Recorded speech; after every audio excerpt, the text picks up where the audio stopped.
கல் ஒரு கண்ணாடி. ஆனால் நீங்க வீசிய ஒரு செங்கல் கடந்த ஆட்சியை அல்லவா உடைத்து வீழ்த்தியது. நீங்கள் நடித்ததோ கெத்து. நீங்கள் தான் தமிழ்நாட்டின் சொத்து. எதிரிகளை தனது சிரிப்பால் நண்பேண்டா என்று சொல்ல வைக்கும் அன்பன் நீங்கள். உங்கள் நடிப்பில் உருவானதோ மனிதன். நிஜத்தில் நீங்க தான் மாமனிதன்.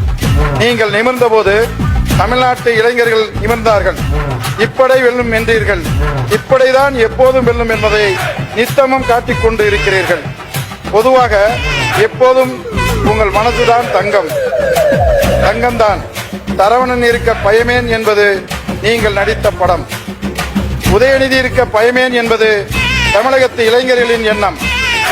நெஞ்சுக்கு நீதியின் பாத்திரம் என்ற நடிகர் மட்டுமல்ல, நீங்கள் நெஞ்சுக்கு நீதியின் அடுத்த பாகமாகவே வாழ்கிறீர்கள்.